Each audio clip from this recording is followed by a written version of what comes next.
become things.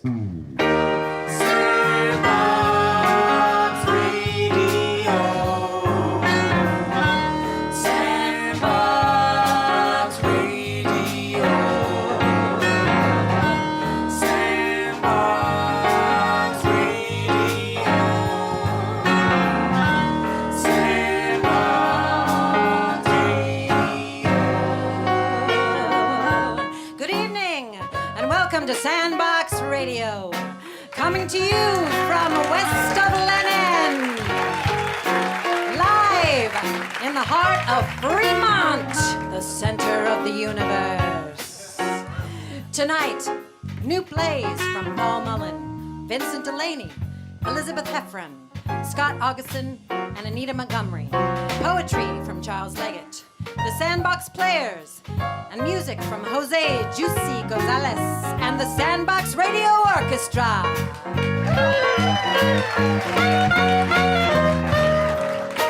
So sit back and relax as we take you on a journey through the world of Sandbox Radio Live. Sandbox Radio.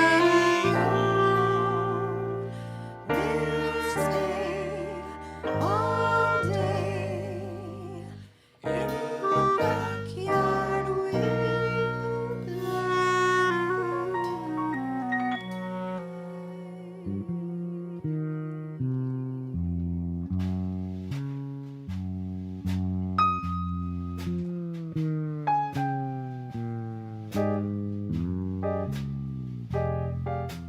Markheim by Paul Mullen.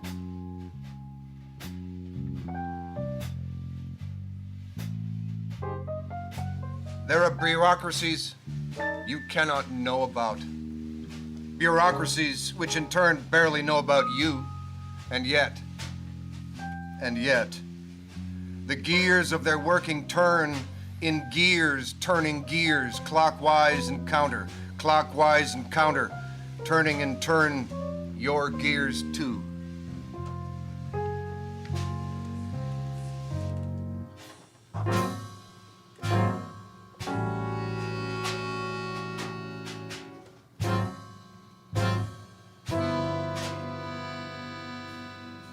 Upstairs wants this case clear or closed before the 25th. Why? You're asking me? Not that it matters, but yeah, I guess it matters.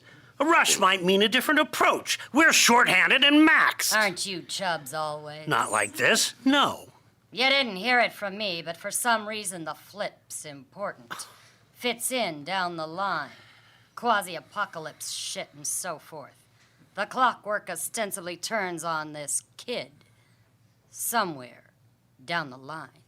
Just what you Seth say when you don't want to say. Upstairs wants, down the line. The flip fits in the clockwork. You understand? You couldn't possibly understand. Done? Always quasi-apocalypse shit, but never quite actually apocalypse, you know? You have time for this? I sure don't. Right, rush. You got a jacket on the flip? There. Shit! That's what it is. You're not serious. You're serious? Afraid so. This is ugly side. I got nothing for this. Nothing? We are very short-handed. I haven't had the talent for this on staff in... What? A while. So no then? Mostly no, yeah. Mostly no. That'll sell well upstairs. Or give me a Markheim.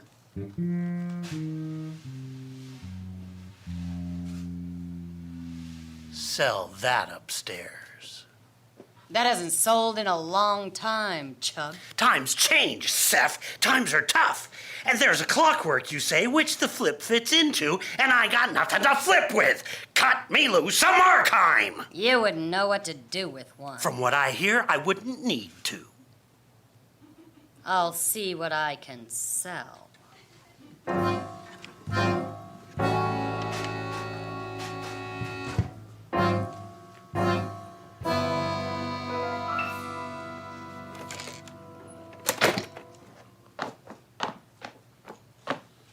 There's the jacket on the flip. You gonna open it? Not necessary. I see it. I got it. Oh, What I don't see is why you need me. we do. I do. You chubs getting bored or soft? Neither. We're short-staffed. Don't really have the talent for something this overt. And the flip fits in a clockwork. Don't they all? I wouldn't know. You can say that again. Yes or no? Sure, okay. Something to do, I guess. I'll need your ticket. Really? Really. Any particular reason? It's gotten tight over there. Counter smoke's a bitch. Your cover is you got no cover, you're nobody. If you're blown, you're on your own. And no ticket back. Is that a deal breaker? There'd have to be a deal to break. I can understand your concerns, but I'm afraid our holding your ticket is non-negotiable. You're hilarious. I'm not kidding. Oh, I know. You're hilarious because you're convinced I care. I would care your shoes. I know you would, sweetheart. I know.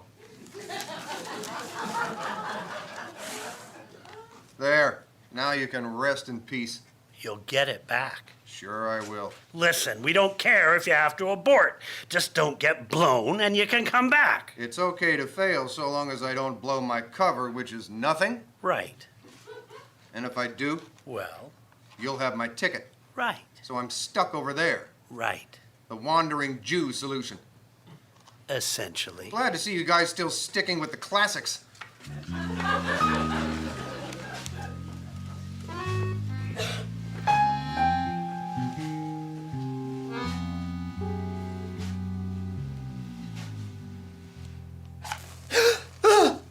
What the fuck? You gonna shoot me? Where did you come from? How the fuck did you get in that chair? That chair was empty when I came in here. I had to have seen you. I can't tell you what to see. I can tell you, though, that if you're gonna bring a piece on a job, you should have a round racked ahead of time. It's just sloppy not to. Who knows what you're gonna run into and how much time you'll have to react? Shit. Listen to me. Forget it. I'm just talking. Don't get me talking. No good ever came of it. You really should shoot me, you know. Why? Because I'm a bad influence. You should at least try shooting me. Too much noise. You got a knife on you. Yeah, I got a knife. Use that. I try not to kill psychos. You ever kill anybody? Believe it. I'm having trouble. There's a first time for everything. Not everything. Did that one see your face? What? When you were turning this place over, did it see your face? It? The twist on the floor, duct taped? Took you by surprise, didn't it? Caught your face. Yeah, Well, can't let that stand. I didn't. Oh, you mean knocking it out? Taping it up? Yeah. Chicken shit temporary solution. You're gonna have to do it. Do what? And you were right. Use the knife. And you? Me? Nah. You blew the chance with that. What? Flip, kill the twist. Use the knife. Do it fast. This ain't the movies. They don't stay unconscious for hours. Slash the neck all the way through, both the windpipe and the jugular, both. Then leave the knife in the heart for safekeeping. Those gloves were smart. See, you're smart. You know what you're doing. Do the right thing. The right The thing? smart thing, the only thing. Do it now. Doesn't seem like... You think there's a God? What? Hell no. Well, there is. I've met him.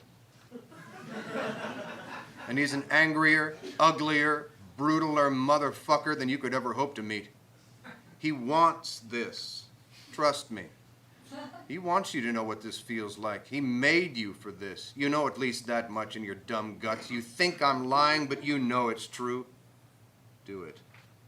Slash it. Stick it. Get a taste. Stick your tongue in for a taste. You know you want to. You know what'll happen if you do. Just the beginning. What? That ain't me. You have no idea what's you. What you could do. How far you could go. Unstoppable. You could be like him. And he wants that for you. Who are you? I'm your worst nightmare, Flip. I know. And? And it doesn't matter. No. It doesn't matter. No, it does. Oh my God! Shit. What's happening? Shit. What's happening to your face? Hell if I know, you tell me. You can't see that? See what? You're glowing. Illusion, trick. I can barely look at you. So don't look at me, listen to me. Close your eyes and slash the neck. You don't see that! Ask me if I care. You're something holy, aren't you? It's just a glow flip. You'll get over it. No, I'll never get over this. You saved me. Bullshit. I did everything I could not to. Yeah, 'cause you knew that was the only thing that would work. I didn't know shit. Only you. I like to talk. I talk shit on and on. I don't even know what I'm saying. That's what they sent me. I'm a Markheim. It's what I do. Can't help it. You're a miracle worker. And you're an idiot. We don't get to choose our lot in life.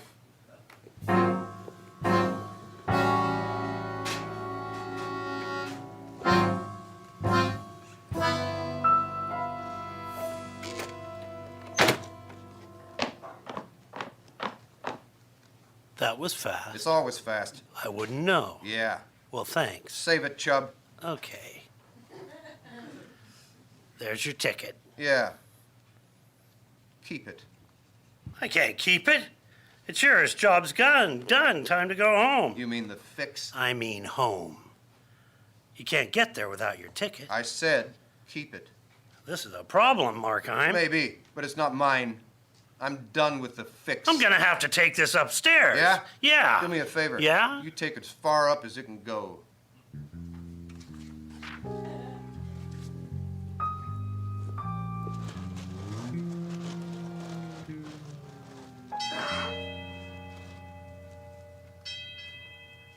You picked a nice spot. Yeah?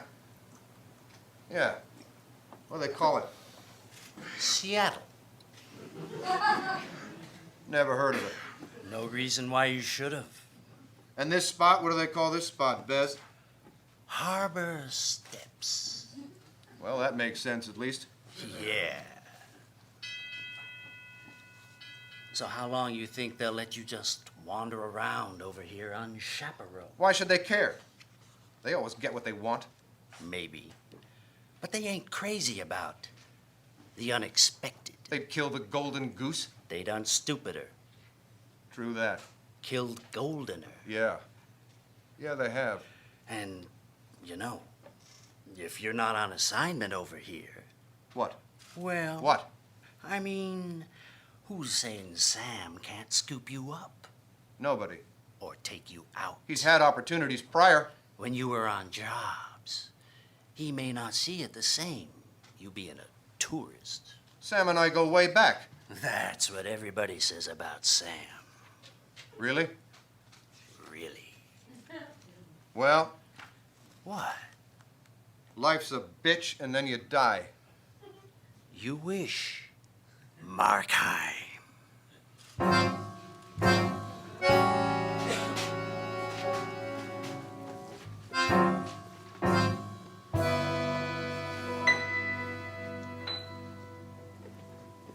The following message is brought to you by HanfordChallenge.org. So, finals are over, huh? Life's the bomb. Not exactly. What do you mean? You got the whole summer stretched out before you like a yoga mat. Yeah, that's just it. See, it's like all of a sudden it's way too quiet. There's nothing major to worry about, you know? I need that adrenaline rush. You want something to worry about? Yeah, something intractable. Something that's not easy to solve. Follow me to my helicopter. Your what? Whoa! Wow! Where are we going? Eastern Washington! See down there? That's the Hanford Nuclear Reservation, home to the largest radioactive waste site in the Western Hemisphere. It's where they made the plutonium for atom bombs. Where's the waste? I don't see anything but sagebrush and jackrabbits. The worst of it is stored underground. And now there's millions of gallons of the stuff leaking through to the water table. Eventually, it'll end up contaminating the Columbia River. No way! Way! Man, that's bad. What are they building over there? That's the VIT plant, The what? vitrification plant. The government wants to make glass logs out of the worst of the waste so they can store it long term. Well, that sounds promising. Yeah, except the process is highly experimental. It's never been done before with this level of dangerous waste. And the contractor just fired their head of safety and research. Why? Because he raised concerns about the design of the plant. Isn't that his job? Yes! He's afraid the way it's going, when they start the plant, it could lead to an event. An event? What kind of event? A hydrogen gas explosion, like what happened in Japan. No shit. Yeah. Is this intractable enough for you? I'm getting airsick. Let's go back. Wow. Well, now you got me really worried. That's what you wanted, right? Right. But how do I take action? I hate stuff like the world's gonna end and there's nothing you can do about it. There is something you can do. There are groups fighting to make sure the cleanup goes the way it should. Like who? Like Hanford Challenge, a small but mighty nonprofit working to keep the public informed and active on the whole issue.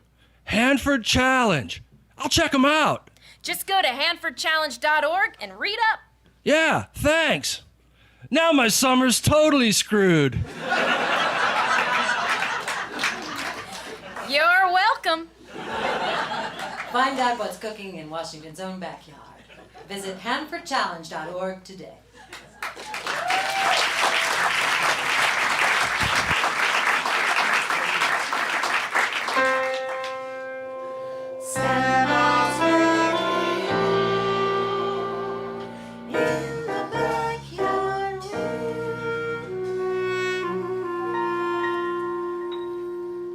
Actor's Resume by Charles Leggett. Epigraph. Nature uses the instrument of human fantasy in order to pursue her works of creation on a higher level. The Father. Pirandello's 6 characters in search of an author. The only thing worse than not getting an erection when you want one Quips John Worthing, sipping champagne. is getting one when you don't. Elliot Chase snickers over his martini. Mirabelle grins through thick streams of pipe smoke, takes a swig of sherry. Deputy Governor Danforth raises an eyebrow. Lieutenant Colonel Alexander Ignatievich Vershinin heaves a shot of Smirnoff and a sigh. Major Sergei Saranov scowls privately into his cognac. Pastor Manders bums a smoke from Elliot and orders another decanter of the house red as the father slams down his fist in protest. Why do you laugh? It's awful, isn't it, when you don't have control? Oh, dear. Moans Elliot, suppressing a giggle. Control over what? Queries Danforth, his eyes narrowing in a leer. An unconscious Bob Akers belches underneath the table, Good heavens. mutters Jack. Control over appetite? Offers Vershinin with a guffaw. Or execution? Adds Danforth with a yellow-toothed grin. Sergius cackles violently and slaps the barmaids behind as she clears Bob's empty schooners. Manders nearly knocks her over, rushing to the men's room. Mirabelle buys the next round and toasts. To talk control is all quite well and good. A woodpecker is not without the wood. Some birds know much more than they really should. But here's a branch you won't see understood. Hilarity erupts! Even the father cracks a meek smile. Bob wakes up, drooling, hits his head on the table bottom. Manders' sheepish return from the bathroom to think that they, Sergius his cackle, Vershinin his belly laugh, Elliot snickering, Jack's exclamations couched in tense giggles, Judge Danforth's bared yellow teeth venting of shallow, unvoiced exhalations, Mirabelle's billows of pipe smoke through sherry-red lips stretched in self-satisfaction, the father's wan, guilty grimace, Bob's agonized grunting, all Manders thinks must be laughing at him. Finally, Oberon arrives out of nowhere with the herb, and they all vanish into the forest.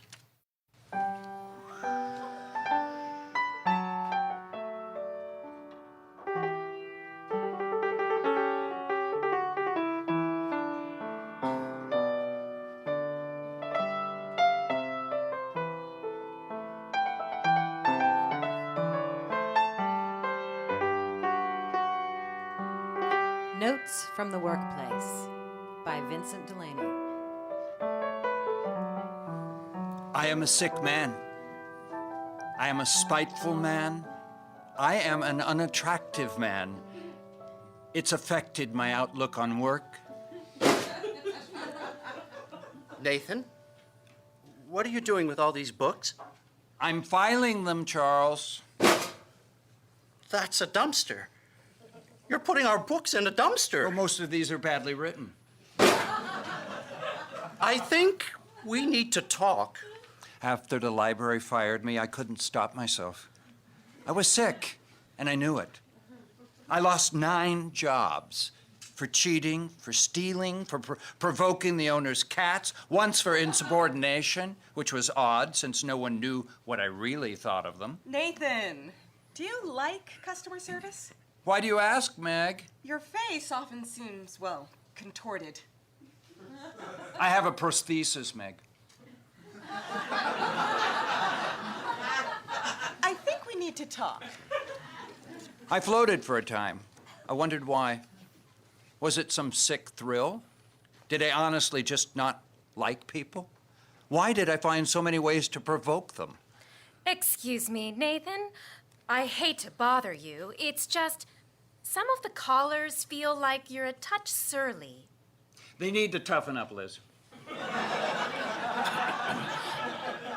This is a crisis prevention center. Sometimes suicide is the best choice. What did you just say? If you're fat and you're ugly, what's the point? I think we need to talk. I was an addict. 37 jobs. I raced to interviews, not wanting the job, but giddy at the thought of how they would one day fire me. What was I doing? I needed to clear my head. I decided to tutor exchange students. Are you taller than your friend? No, my friend is taller than me. That was completely wrong, Carlo. Nathan, I am so sorry. Do you want to learn this language? Are you even trying? Please, correct me. There's no point. No, please. I owe money to the coyotes. I have to pay them. My family needs me. That is my only hope. Teach me English. First of all, it's not, are you taller than your friend? It's, is you taller than you friend be? Is you... Excuse me? Is you taller than you friend be? Say it. Is you taller than you friend be? No, mine friend is taller than me is. Are you sure, Nathan? Who's the native speaker here? I shall never learn English. Not with that attitude. Excuse me, Nathan. Mr. Jackson. I think we need to talk.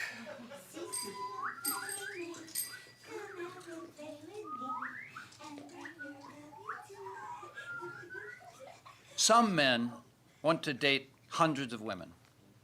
I understand, although it's morally weak. I would only need one woman. I've never had one, but that's all I would need. I want this. I can't help it. I like it. The moment when your coworkers inch away, ever so slightly as you sit in your cube, the dread in your stomach, the need to sit on the toilet and lose everything. Why do I crave that? Why do I love it when the manager suddenly realizes I'm the cockroach that crept into his kitchen and his next move would surely be to crush me? The look in his eyes, the dream of it, I want to be that cockroach over and over again.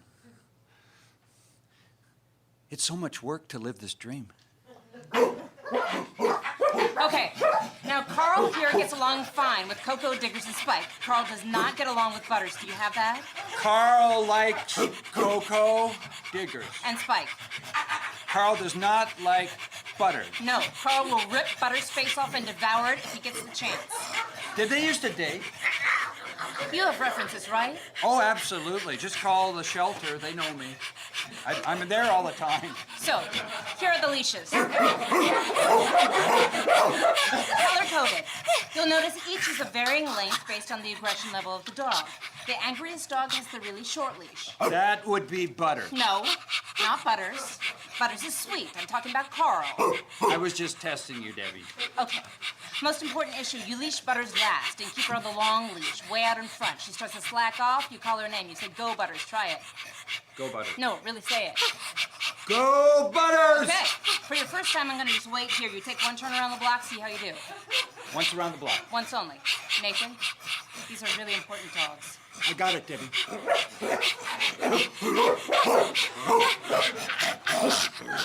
I felt so free. A handful of leashes, the wind in the air, all the power concentrated in my hand. I thought of the human race and how much better it could be like this. But mostly, I thought of Carl and Butters. Carl and Butters. What had happened between them? What was the unresolved pain?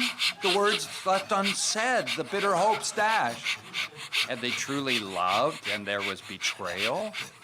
It was wrong to let the questions hang. They needed closure. I wanted to provide it for them. Stay, Butters. Don't run from it. Go, Carl. Go for it, Carl. Work it out.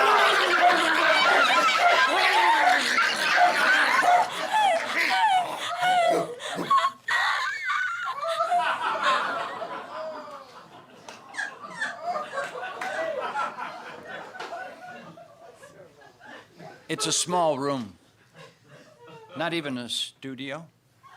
I can reach all four walls if I stretch, but I don't, because exercise is debilitating. I see 40-year-old men jogging, their bodies broken by exercise, limping, withered. I see the realization in their eyes. If they'd never once exercised, they'd still have a future. I don't like my room. I could afford more, but I like how I don't like it. I like the spite that comes to me in the night when I hear the laughter next door, the gentle voices.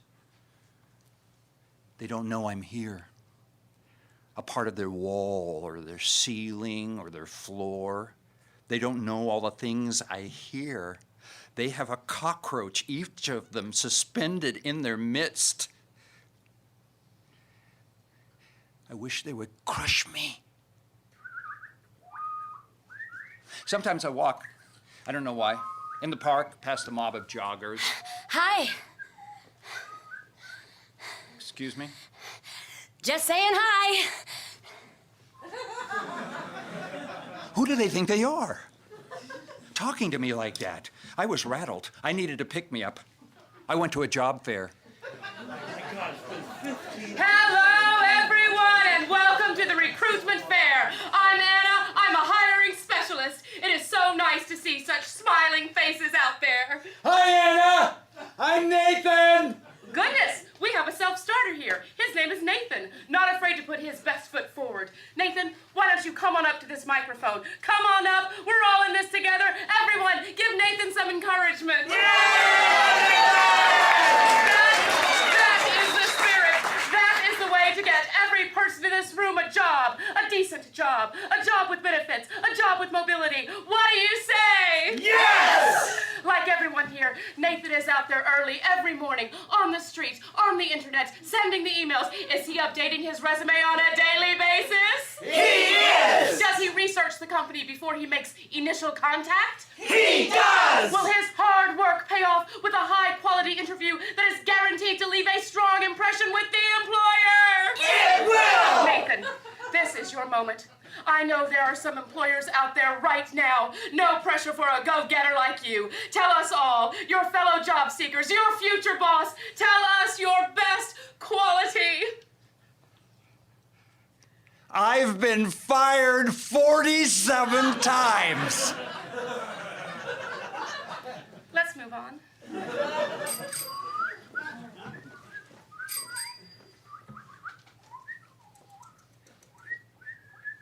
I watch the joggers race by. The young mothers in their spandex, the sleek racing strollers. I wish they could see the terror in the stricken faces of their babies, strapped in, facing the fear of high speed alone. How is jogging helping them? Excuse me. Hi. Hello there. Hi. Are you talking to me? I see you sit out here sometimes when I'm jogging. Thought I'd say hi. I'm Bree. I'm busy. You don't look busy. What's your name? Nathan? Every morning I pass you when I jog, and I feel like you look a little sad. So, thought I'd stop and just say hi. And you know, well, cheer up, Nathan. You should cheer up a little. What did you say to me? I'm just saying, life is good, and I thought you should hear it. Have a good morning. Gotta move. I seethed. I felt the hottest rage ripping at my brain. I walked, I stumbled into bars, I drank, I kicked things. How dare she? I felt violated. There are social rules, and she shattered them all. In one moment of arrogance, she robbed me of my dignity. You look like crap. You want another drink? Let me ask you something. If you hired me and I stole a beer, would you fire me? Nah, I do that stuff. If you hired me and I stole a beer and I beat up a customer, would you fire me then? Probably give you a medal. If I did all those things, and I slept with your wife and your sister, and I did it at the same time, and I did it here in the bar while your parents were playing pool, and your mother wanted to join in too, so I let her, would you fire me? You're cut off.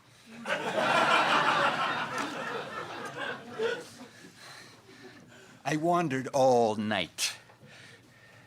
I don't know what happened.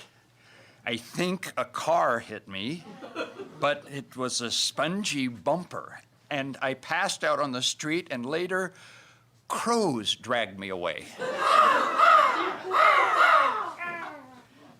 Look! It's a dead body. Awesome. Is it really dead? Well, it's not completely dead, but I think it's mainly dead, like roadkill. Roadkill is totally dead. Roadkill can only be sort of dead. That's how it gets back off the road. You think he's roadkill? Oh, my head. Run! No! Oh. We can't just run. He's hurt. Sir, are you hurt? He's got blood all over him. I'm going. Stop! We're going to help him. Can I help you? Why are you talking to me? Well, you're hurt. You're bleeding. Why are people being so nice to me? You need help. We want to help you. You're a person. I couldn't take this. The entire universe was against me. All this kindness, this compassion. I felt so small, so impotent. My mind seethed with spite as I wandered through the city. You're actually still standing here. I looked at that little girl's eyes, brown and open and trusting, and everything changed. I saw a different place. I saw hope. It was an odd space, but I saw myself in it. Maybe I wasn't sick. Maybe I could be someone. I wandered through the city. Actually, you're still here. What's happening to me? I don't know. You got hit on the head. I've been so despicable. I've been vainglorious. Which means? I'm a jerk. And I'm so sorry. I have to go. I'm not supposed to talk to bleeding adults. The world seemed so new. I thought of the stupidity, the jobs I'd sacrificed, the wasted time, I thought of simple acts of kindness, the greatest mystery there is. I thought of Bree. Would I see her? Would she speak to me? I had to know. The park. My bench, but not my bench. A new hope, maybe a new life. I saw the sky, early morning sun, the shimmer on the lake. I saw the joggers, fit, lean, focused, so healthy, so strong, so certain. Look at them, running before work, sweat streaming in their eyes, cocksure, proud, productive members of society, flaunting their health. And I realized something so profound, so true. I really hate these people. I want to ruin things. I want to tear everything I see. It's a drug, this feeling. I need more of it. I'm on this bench waiting for Bree. I can hardly breathe. I'm so excited. I'm missing work. I'll probably get fired, which only adds to the excitement. I won't move until I see her. There's something I want her to know. I am a sick man. I am a spiteful man. I am an unattractive man. And I like it.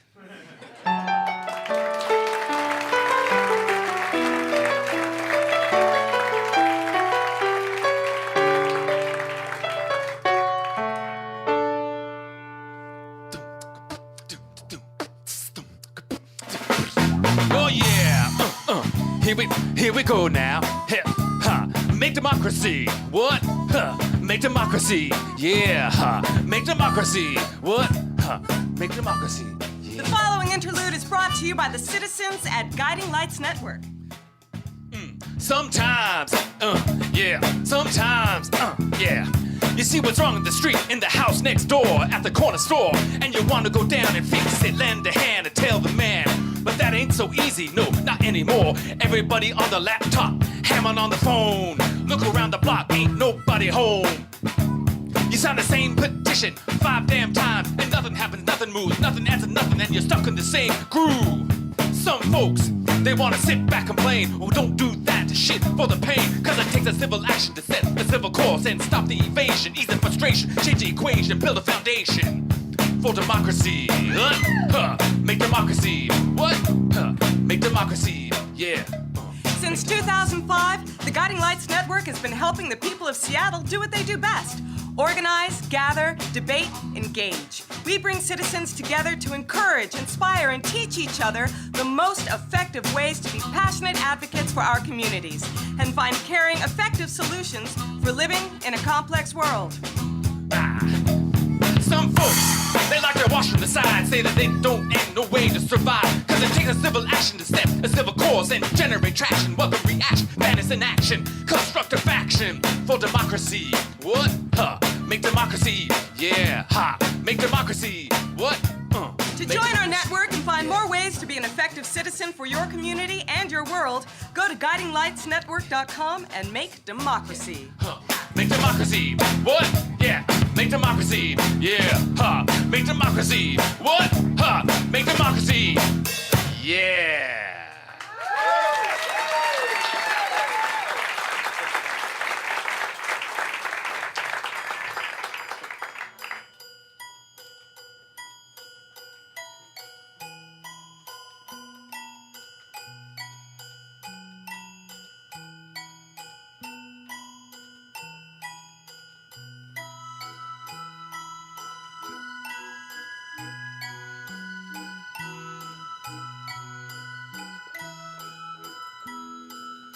Irreducible Howard by Elizabeth Heffron.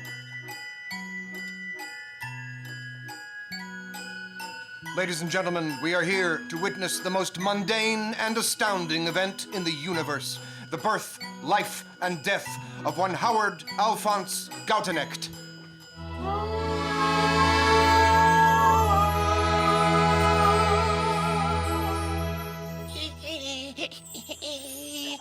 Oh, fetal Howard, baby, come on now.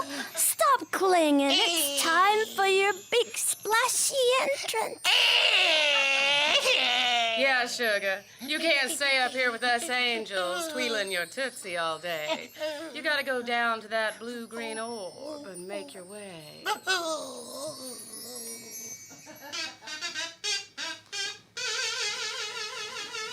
Born on a gunmetal gray day in September 1945, Howard was hurled to earth in a dingy naval hospital in San Leandro, California, while his mother, a secret communist sympathizer, pushed her hardest in the opposite direction. Go back! Go back! Mrs. Gauternacht! Go back, Howard. You're gonna hate it out here. Mrs. Gauternacht, please! You're delirious! Knock her out, nurse. Yes, doctor. And wash that kid up. He looks like he's been swimming in cough syrup. Yes, doctor. A shy child from an industrial suburb with a large Christian Science population, Howard spent his early years battling hearing loss and playing hide-and-seek with his friends in the shadow of a Nabisco plant. 98, 99, 100, ready or not, here I come. What? I said, ready or not, here I come. What? I said, ready or not, here I come.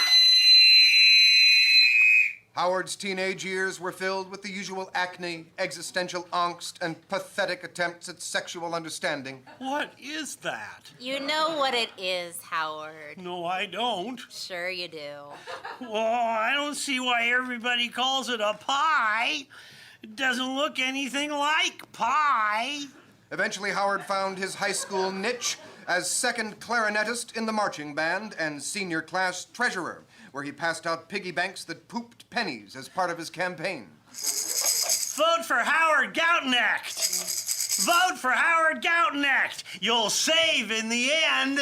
He went on to study business at UC Berkeley in the late 1960s, where he missed the summer of love completely, selling hot dogs in Santa Cruz, and spent his last 2 years barricaded in the office of his favorite economics professor to avoid being swept into the growing student protests.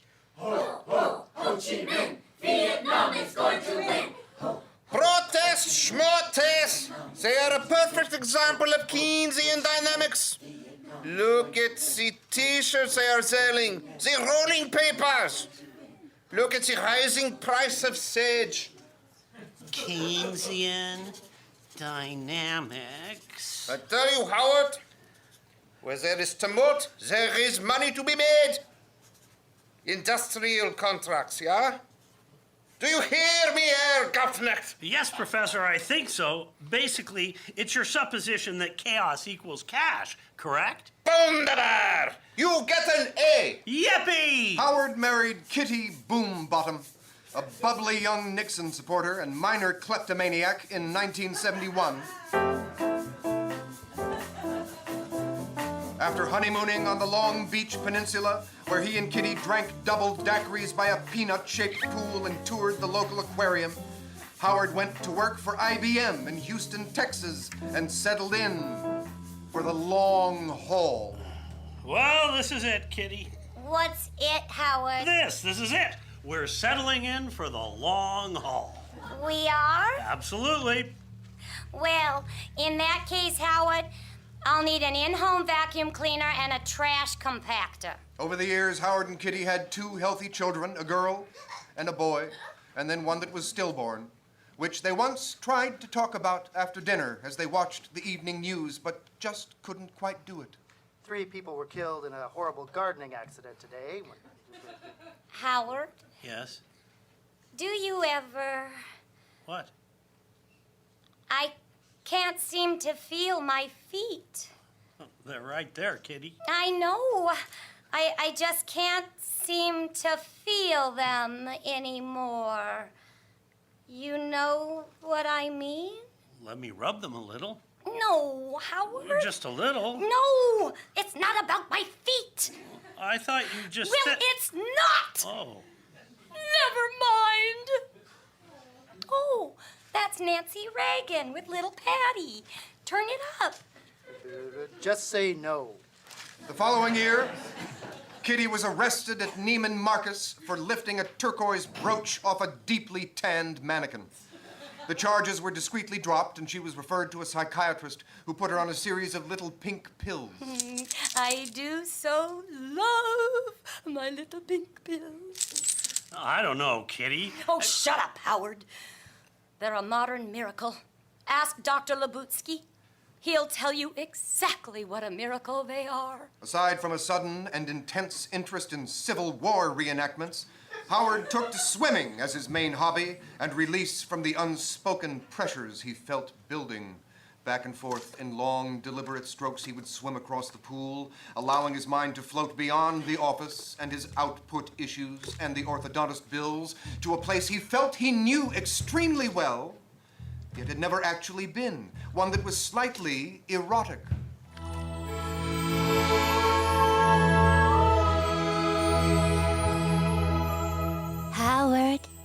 Howard, let me give you a salt rub, baby. Wow. Who are you? Where is this place? Nowhere in Texas, sugar. Bye-bye. Hey, wait! Come back! Darn. On April 30th, 1988, 13 years after the fall of Saigon, still pondering the point to a salt rub, Howard stayed late at the office and had the only intimate dalliance of his entire life with a marketing intern named Mindy under a conference table.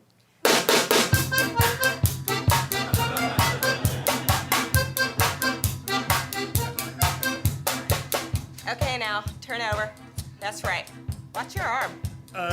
You mean turn all the way over? Yeah, we're gonna do it the other way now. The other way? Come on, Howard, get with the program.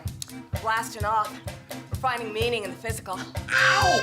Ow! My leg! That's right, sport. There you go. Gum.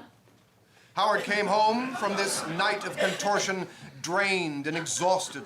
He took a shower and then another one and went to sleep on the sofa, which Kitty noted and registered as a slight chip in her heart. But due to the little blue pills she was now taking to bring her down from the little pink pills, she was unable to recognize the feeling for what it actually was. Howard, honey, Yes? what are you doing on the sofa? There's no plastic on there. Your body oil's gonna affect the sheen. Come back to bed. Oh, okay. Having crossed the thin red line of morality, but finding that life stayed basically the same, he still had psoriasis and an impending sense of malaise. Howard never dabbled in the overtly adulterous again and settled back into his long haul. Their children grew up, moved on, and eventually sued him for excess college expenses in the spring of '03. 2 years later, on a whim, he and Kitty purchased an electric golf cart, which Howard, decked out in his Confederate uniform, would ram with unnecessary speed through enemy lines at reenactments. No! Howard, stop! You almost hit that Union soldier! Yeah! General Grant sucks eggs! What is the matter with you? I don't know, Kitty! I just feel like sticking it to the man! What man? Howard, slow down! Watch the cannon! Watch the...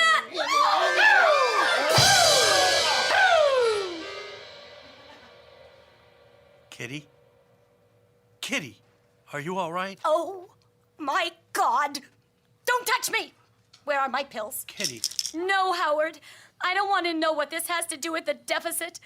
I'm going back to the motel for happy hour. As Kitty strode angrily across the battlefield at Antietam, nursing a sore arm in her billowy summer pantsuit, Howard had an unusual urge to track her down and mount her.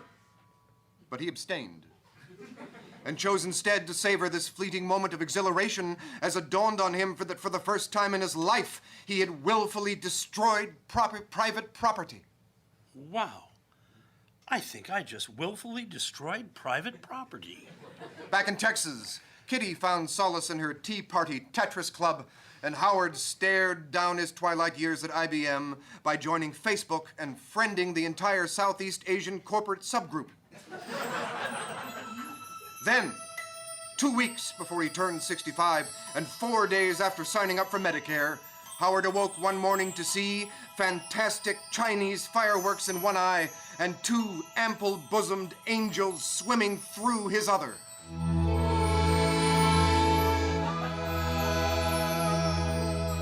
Naked and zoftig, they massaged him gently with their minds while he lay in bed beside the sleeping kitty. Howard. What? Hello, Howard. It's us again, sweetums. Kitty. Kitty, wake up. I think... An overwhelming sense of betrayal and well-being hit Howard hard like the smell of eggplant parmesan.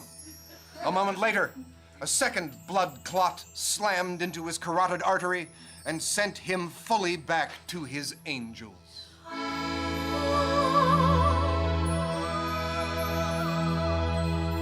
Oh, it's you. That's right, Sugar Pie. We're going home. All right, well, wait a minute. Are you saying that was it? Yes, Howard, that was it. Come to Mama's cupcake. But wait, but what about...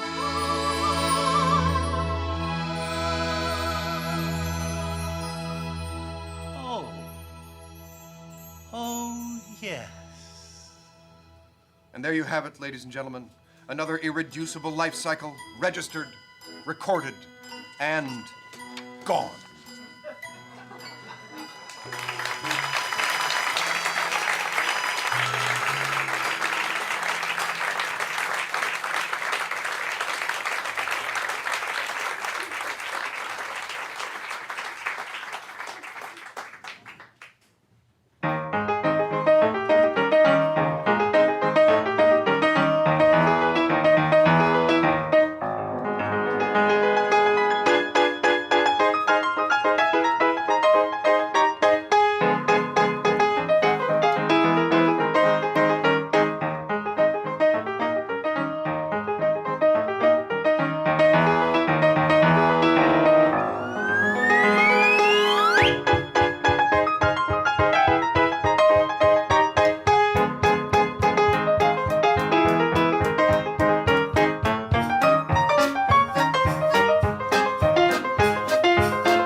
Gonzalez. Dave Pascal, Rob Whitmer, and Dan Tierney. Little Maple Leaf Rag.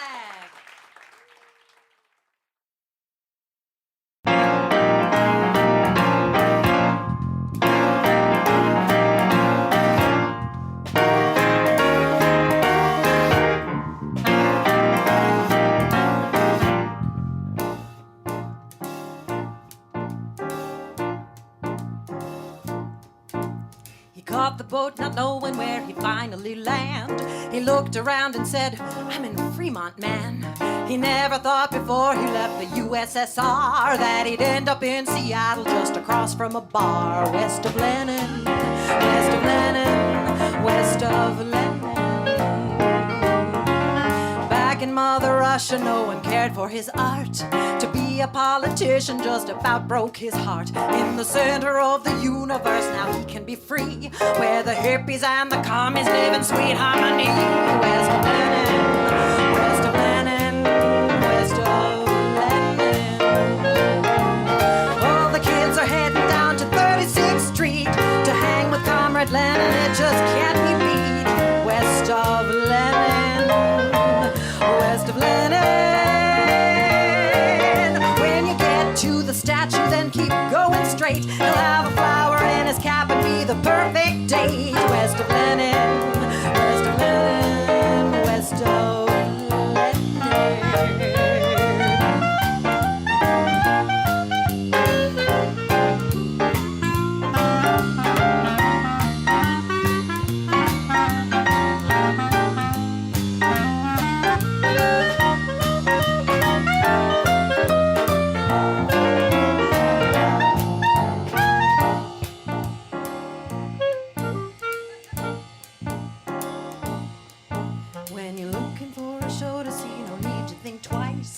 Lenin knows the place to go, just take his advice. Don't know what to do tonight, now don't be square. Come on down to Fremont and I'll meet you there. West of Lenin, west of Lenin, west of Lenin, west of Lenin, west of Lenin, west of Lenin, west of Lenin, west of Lenin, just west of Lenin, west of Lenin.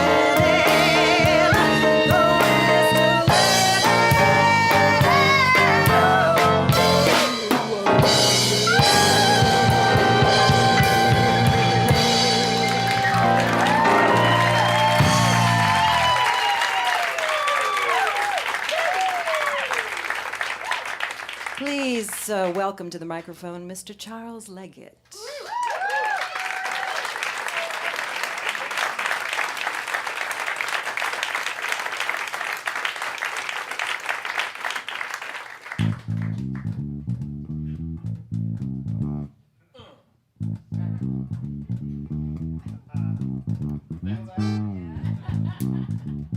Where are you feeling?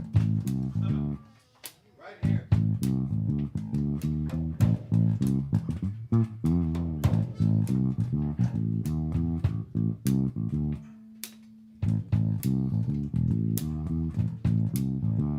You got the rumble in your belly. You ain't had nothing to eat. You're so god-awful hungry, you eat the breadcrumbs off the street. Shake the chump change in your pocket. You ain't got nothing more.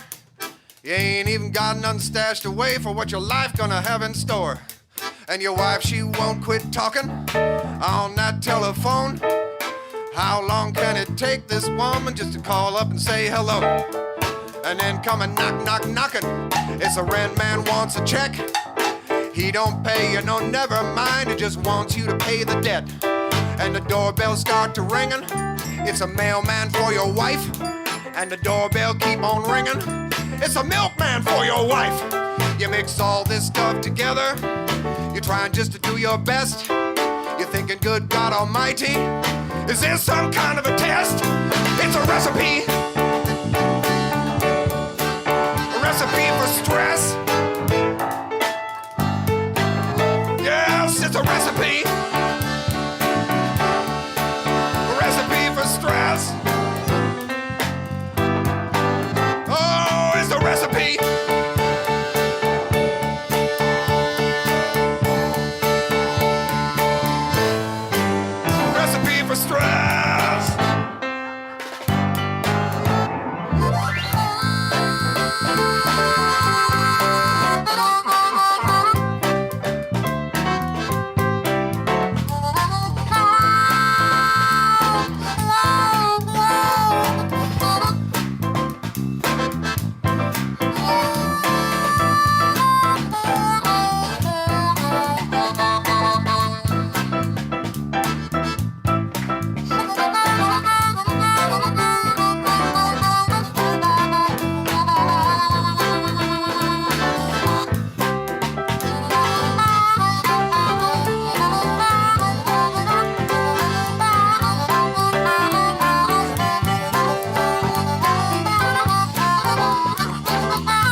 had to rumble in your belly. You had too much to eat. Your wife spent so much time on the vegetables, she overdone cooked the meat. Shake the chump change in your pocket, head down to the liquor store. You already had too much to drink, so what's a little more? Interference on the TV set, can't even watch the game. Calling up on them cable people, they don't want to know your name. Gunshot going off across the street, make you feel kinda blue. You stick your head out the window, and there ain't nobody there. Siren going off across the town, and make you feel kinda blue. And make you start to wonder when they're gonna come for you. You mix all this stuff together, trying just to do your best. You're thinking, good God Almighty, is this some kind of a test? Well, it's a recipe. Recipe for stress. Oh, it's a recipe. A recipe for stress. I started the recipe.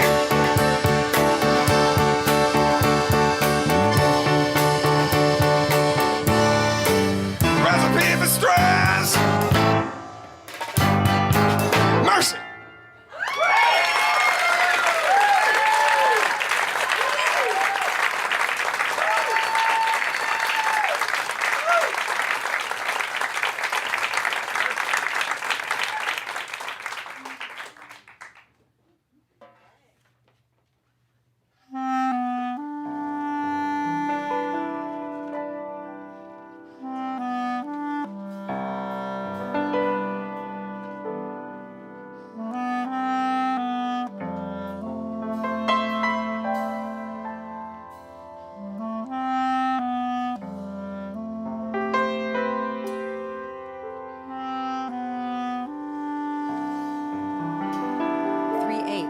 By Scott Augustin. Andrea punished her husband Soren by calling him Jim. It was her way of saying, What have you done to us? You don't deserve an interesting name like Soren. Now you are an ordinary Jim. Well, she called him Jim behind his back. Well, not even behind his back, because she didn't have anyone to talk to him about. So she called him Jim to herself. Andrea and Soren had moved to the small town of Albros 6 months ago. No, it was more like 8. It had been spring, and all things seemed possible. It was really pretty in the spring. They had moved there because of Soren's job. Jim's job. It made sense on paper. Andrea wasn't bringing in much with her job from the bookstore. I used to dance. Was almost part of a very well-respected, locally well-respected troupe. Andrea didn't tell people this anymore because she could see the question in their eyes. Stripper? Maybe. If I had been a choreographer, I would have stayed longer in the dance world. Is there such a thing as the dance world? Our town, Albros, I call it Albatross. Again, not out loud. Andrea knew Coleridge references aren't easy. To get out of the once adorable, now claustrophobic house, Andrea started working at the library. Volunteering is working. Like most collections, Andrea started by accident. She was at the library and overheard a woman. Joan. Joan, whose son fell off the ladder. Not Joan, whose brother was driving the bus when the accident happened. You know, the Girl Scouts. Andrea didn't know anyone well. Conversations were short. But she, without trying, soon discovered that everyone in town was connected to some or other tragic event. She knew. Everybody in the world has some sorrow in their family. An uncle who died young, some cancer, a stroke. But the folks of Albros, their misfortune seemed freakish. Not tidy, ordinary illness and injuries. Melanie with the thick glasses. Too thick for someone in her 20s. Melanie, who couldn't master much beyond reshelving. My dad was reading the electric meter on what turned out to be a meth lab when it blew up.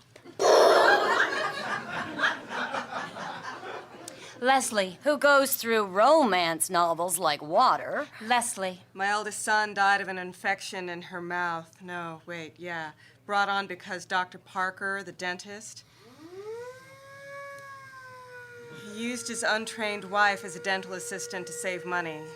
Dr. Parker is in jail now. His wife, Anne, is a waitress over at the Pizza Hut. Kyle. The nice boy who stocks the shelves at the grocery store. My grandma lived over by the highway. A big rig lost control and drove through her house. Crushed her while she was getting a midnight snack. Sundays, the stories ran together. Pit bulls. Sinkholes. Whiskey and short tempers. Loaded guns and abandoned appliances. Toxic exposure from the most alarming sources. A car repair put off until money wasn't so tight. Kids playing with things that they shouldn't be playing with. She thought of herself as an anthropologist. Even daydreaming that I'll go back to college and study anthropology. Like Margaret Mead. No, not her. Something happened with Margaret Mead, and she's not who she used to be. Jane Goodall. No, she was chimps. Andrea imagined herself at elegant dinner parties, telling of her findings. But Andrea had some awareness, and she knew the following. First, anecdotal evidence is flawed. To really show something, graphs and control groups and statistics would have to be brought in. Second, the brain searches for patterns. I am unconsciously looking for these terrible, chaotic occurrences. I've become sensitive to them. Third, I'm being snobby.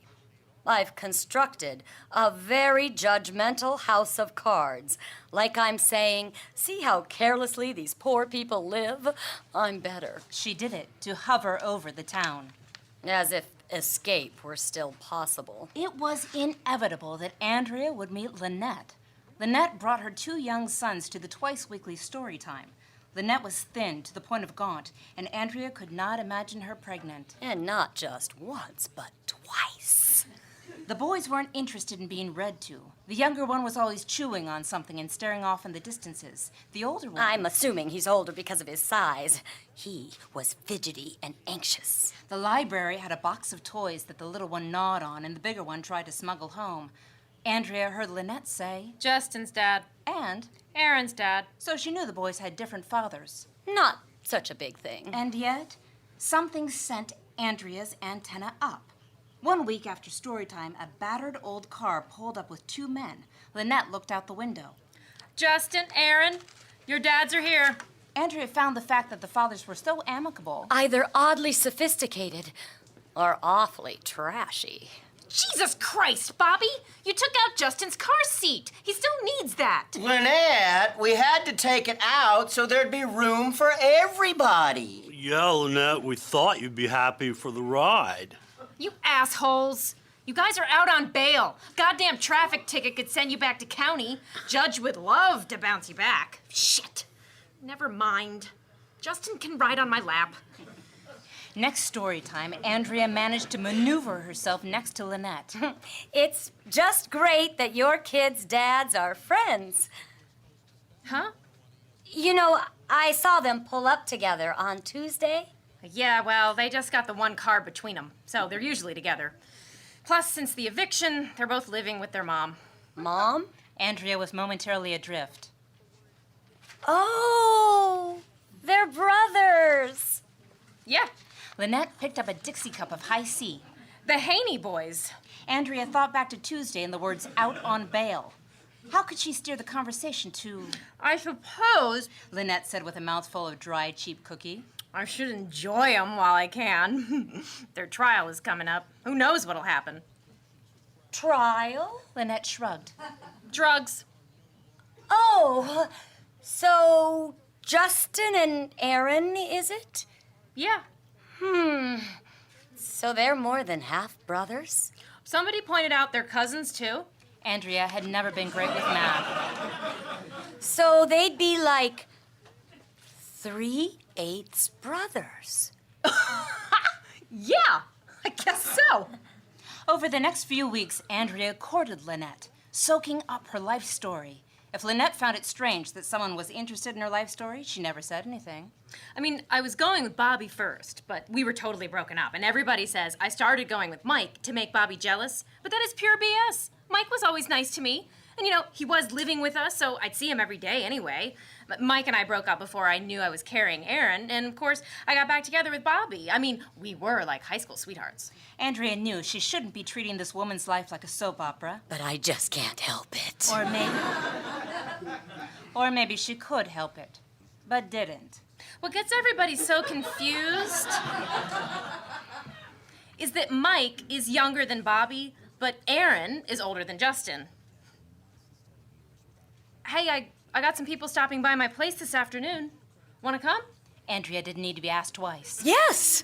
It was her anthropologist's dream come true, but she did think briefly about Persephone. I wonder if I should be careful of what I eat. The people that Lynette had over were her mother and 3 of her mother's friends. She served Diet Coke, sour cream ruffles, and Salem lights that had to be smoked on the deck. Because of the kids. Lynette's mother, Carol, would say, I hear you. Whenever she agreed with something, road construction annoying, I hear you. early church service too early, I hear you. Carol's friend Lacey Joe showed up about 20 minutes late. Diet Coke, Lacey Joe? Mm-hmm. Lacey Joe, what's wrong? Lacey Joe made a face. It's that damn Angel's Rest. Lynette leaned over to Andrea. That's the cemetery. The non-Catholic one. Mm-hmm. What's going on? Carol shot Andrea a covert look that said, Now you've started it. Angel's Rest is, all excuse my language, all screwed up. My brother Ernst, his wife, and her first husband bought a plot long time ago. They even got a stone with their last name on it. Well, Bass, Ernst's wife, got divorced 25 years ago, had all that time to change the stone or do something. Well, Ern had the multiple myeloma, you know, 'cause he worked in the pain factory. Bass didn't have a dime, so he ended up under that old stone, under somebody else's name. And I know of 4 different cases like that, just like that.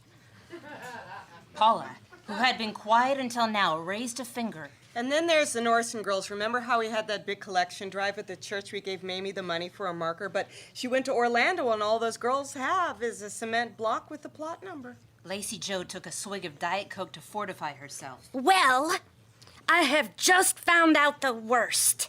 Now, you know that secretary over there was Barb Farron before she retired?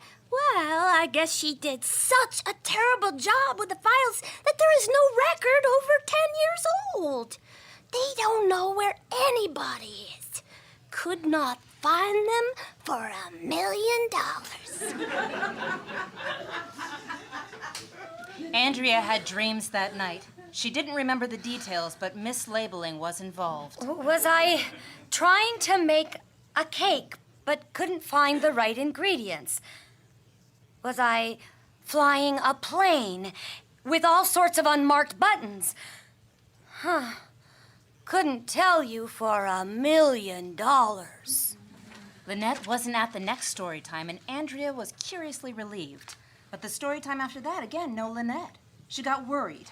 Worried enough, or bored enough, to drive over. Lynette? Lynette was on the couch watching TV. The boys were in the back room. She didn't look like she'd slept recently. She let Andrea in. Are you all right? Andrea was surprised to find that she meant it. Lynette cast a look to the rear of the house. Come outside.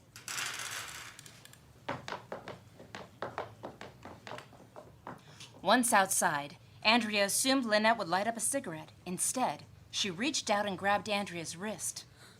Is it the boys? Mike's gonna testify against Bobby. Oh.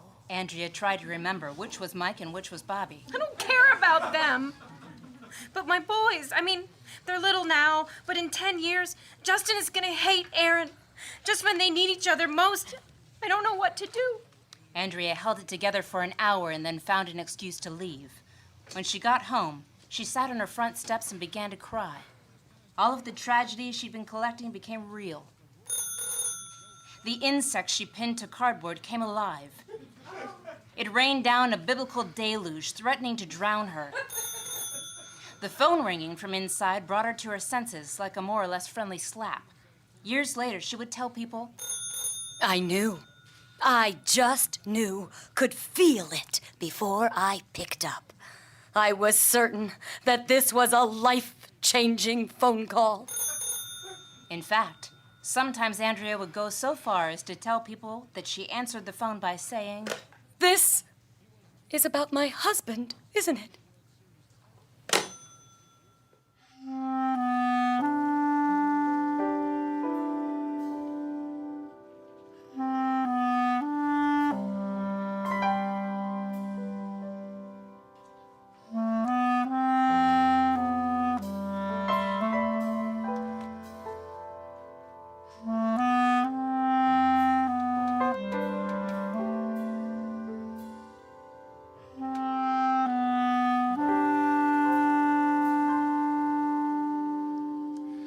Sandbox Radio will stay all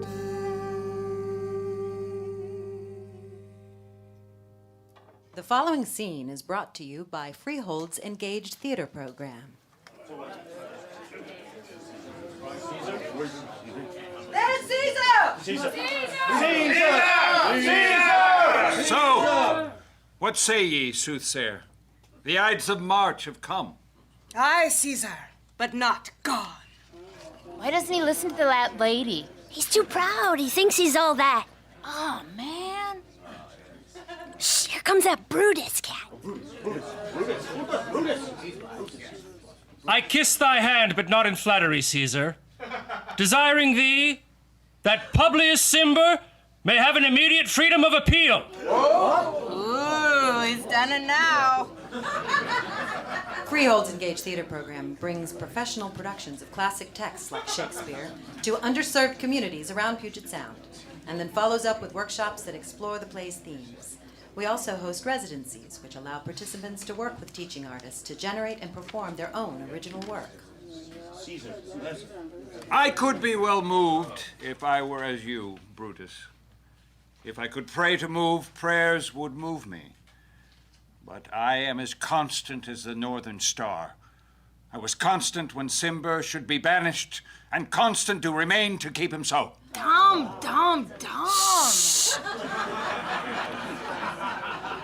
Serving institutions like Harborview Hospital, Echo Glen Children's Center, and the Washington Correctional Center for Women, Engaged Theater strives to illuminate the most profound questions of human existence and personal responsibility, allowing both artists and the audience to connect and respond to a larger world. Oh, Caesar! Hence! Wilt thou lift up Olympus? Great Caesar! Doth not Brutus bootless kneel? Speak hands for me!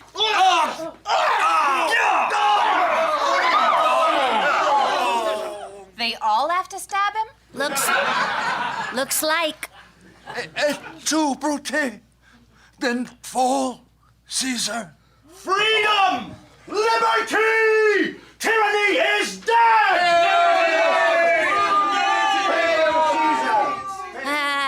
I don't know about that. Tell me about it. To find out more about Freehold's Engaged Theater residencies, tours, and upcoming performances, Google Engaged Theater Seattle. To donate or volunteer your time or services, email Zoe at freeholdtheater.org.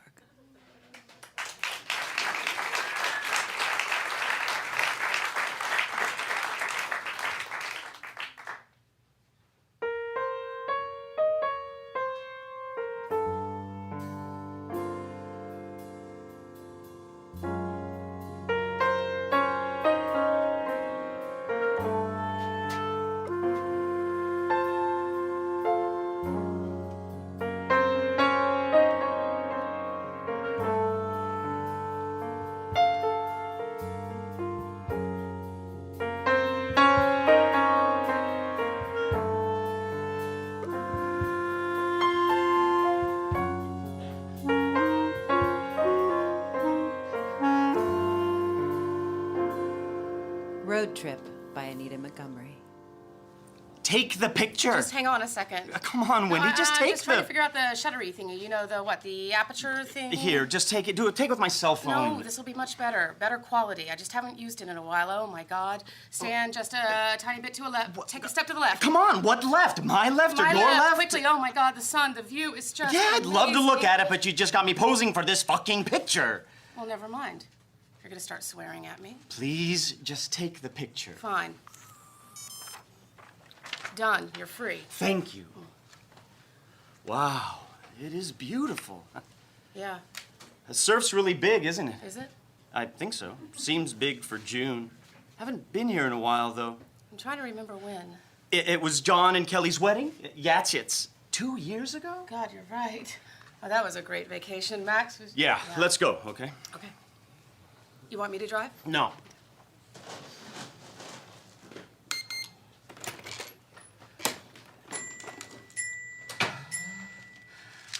I don't think I can pull this off, Wen. The whole family thing, I just don't think I can do it. You don't have to do anything, Tommy. It's just my family. They want to see us. They love us. They love you. They love us. They want to see us. No, they want to see you. Me, I'm sure they'd rather not see me. They must hate me. Oh, they do not hate you. Oh, come on. How could they Babe, not? No. You don't think their feelings may have changed just a little bit since we last saw them? What do you mean? You know what I mean. I'm basically responsible for the death of their youngest grandchild. Nobody thinks that. Why not? I think that. You have got to stop this. Can't be trusted to watch my own kid on a Please, fucking playground. So Tommy, how the fuck just can I be stop any it. sort of decent And slow fucking down, husband please. for their daughter? Please, let's not do this. Do what? okay? Grieve our son? No, of course not. Because I really don't know how to not I do am that not right now. talking about Of course, it's grieving not the for. same for you. You weren't there. Please, You just don't do didn't this, let okay? him Slow fall down, or slow down, Tom. hear Tom, him. Tom, watch so we're the just road. going Watch to the road, waltz Tom. into There's the a truck. family Tom, reunion. stay right. Nothing's... Stay right, Tom. Oh, shit. Tom, look at me, please. Tom, pull over. Oh, my God, pull over. Tom, pull over right now. Shit. Honey, I'm sorry. Oh, my God. Oh, my God. I'm so sorry, honey. Wendy, Oh, my I'm God. sorry. Oh, my God, I can't breathe. Don't touch me. Okay, right. I'm staying over here. I'm not moving. I'm sorry. I am so... You are a lunatic. I don't even know you. I know. I'm sorry. Get back in the car. What, you want to kill us now? You're so grief-stricken you want to bump us off? You see? You do think that I killed him. That is not what I meant. No, I think that's exactly what you What meant. do you want from me? Do you think you're the only one that's suffering? No, Do you think you're the only one who lost someone? The only one who doesn't know what to do about it, what to do about anything? No. Please, that's not what I... Please, Wendy, get in the car with me. I feel naked out here. I'm driving now. Give me the keys. Honey. Give me the keys. You are not driving. Okay.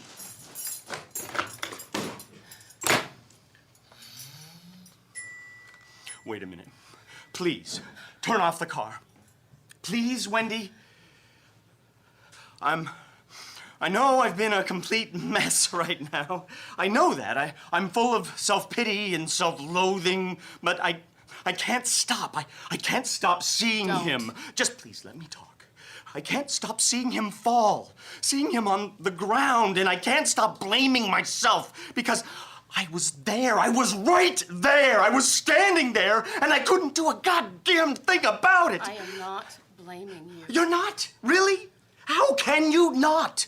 I cannot fathom how you cannot feel anything but complete disgust for me. You are not responsible for what happened. I know that. Maybe in your head, but in your heart, how do you feel? I want to know how you feel. Not much, actually, except for a blinding hot rage at the sheer meaninglessness of this whole thing. But I don't see that rage. Valium, You seem to be- lorazepam, sometimes in a combination with large quantities of red wine. So we are not coping in the same way, Tommy.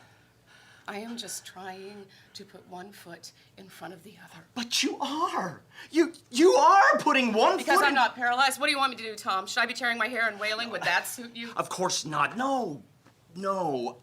I just can't seem to reach into you. You're closed to me. And I'm terrified. I'm fucking terrified that I'll turn around and you'll be gone. Every time you leave the house, I think, oh my God, what if she doesn't come back? What if she gets in a car accident or somebody hurts her or she just doesn't come back to the house because she can't stand my guts anymore because I let our boy die! No. Oh, no, Tommy, no. Oh my God, Tommy, Max! You didn't. My God! I don't know what to do. Please, Wendy, don't leave me, Wendy. I don't know what I'd do if you did. I'm just a basket case. Tommy, shh. It's okay, honey. It's okay. It's okay. You have to stop beating yourself up. When I heard, when the hospital called and told me what had happened after I stood there for a while, when I started to move and come to find you, I wondered why you didn't call me. They told me you were there, and for just a moment, I was so angry with you. As angry as I've ever felt, because I thought I had to hear this news from a nurse in the ER, not from my own husband. But that only lasted for a second, because I knew I had this premonition.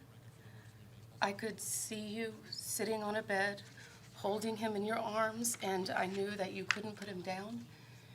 And I knew that you couldn't bear to tell me, and I knew that they were going to need me to come help you, to get you to let him go, because you couldn't do it. And I knew that I would do exactly the same thing, because I wouldn't be able to tell you that news either. And when I got to the hospital, that was exactly what was going on. The image that I'd seen of you with Max cradled in your arms was exactly the image that I saw when I walked into that room. It was exactly that image, right down to the color of the blanket you had wrapped around him. It was cream. And I looked at you, and I felt grateful. I felt grateful that it wasn't me who had been on that playground with our son. I felt grateful that it isn't me carrying around the weight that you were carrying, because I'm not sure that I could do it. I don't know anything anymore, except that I love you with everything I've got left. And don't fall off the roller coaster, okay? 'Cause you're all I've got, and I need you to be with me. Come here, come here, come here.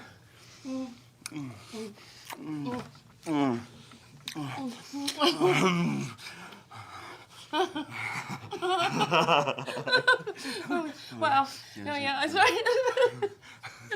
Wow, that was the slipperiest, most mucusy kiss I've ever had. Yep. Yeah. We're pretty sexy. We're pretty sexy, yeah. There's some tissues in the glove box, I think. Excellent. I'm gonna drive, okay? Yeah. Yeah. Babe, Yeah. I love your family. I really do. But you'd rather have a root canal than go to this reunion? Pretty much, yeah. So, where do you want to go? California, Mexico. You got a passport? No. We could just drive down the coast to see where we land. All right. Seriously? I don't want to go either. I just thought it was the right thing to do, you know. They invited us. I don't know, maybe on the way back, or what do you know? We'll see them when we see them. Oh, sweet. Road trip. Can I hold your hand, or would that be too dangerous? Mm-mm. Okay. Good. Radio? Mm-hmm. Okay. You've been listening to Sandbox Radio Live.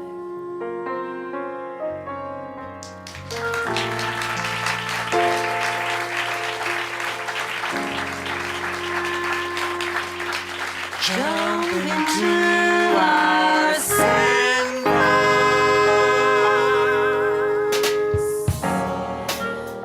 Well, that's our show for tonight.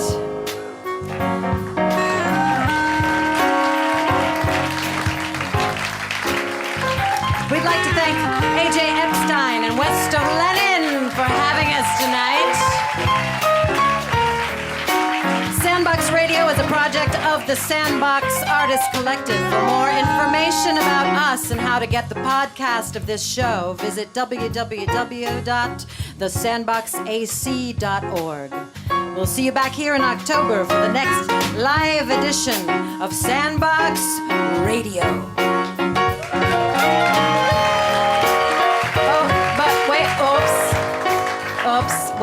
Wait, I think we forgot something. What's that? Dan Tierney? Did we forget to say so long?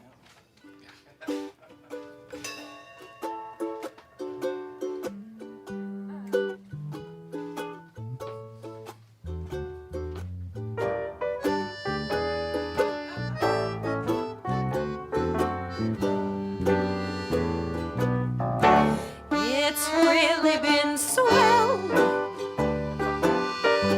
It's really been great just to be with you on our sandbox date. Oh, say it ain't true. Oh, say it ain't so. That the show is done and it's time to go. We won't say goodbye. Let's just say so long till next time we meet for a story and a song. So pack up the toys and turn out the light. We'll see you soon at a sandbox night.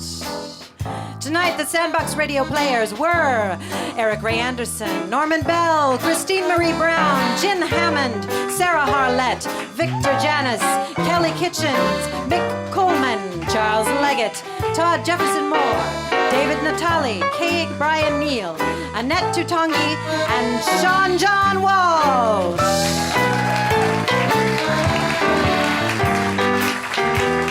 With music from the Sandbox Radio Orchestra, featuring Dan Tierney, Charles Leggett, Dave Pascal, Rob Whitmer, and Jose Juicy Gonzalez.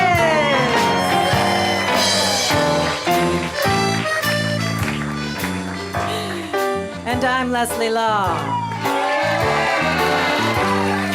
So please join us for the next episode of Sandbox Radio Live and more Theater for Radio reimagined. Annette Tutongi, our card girl, is going to help us out with some lyric cards because now it's time for you to join in singing so long. Here we go.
Episode of Sandbox Radio Live was recorded at West of Lennon on June 20th, 2011.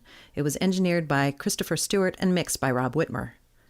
Charles Leggett's poem, Actor's Resume, was first published in the poetry journal Waterways, Volume 26, Number 7, 2005, out of Staten Island, New York. For more information about the Sandbox Artist Collective, visit thesandboxac.org.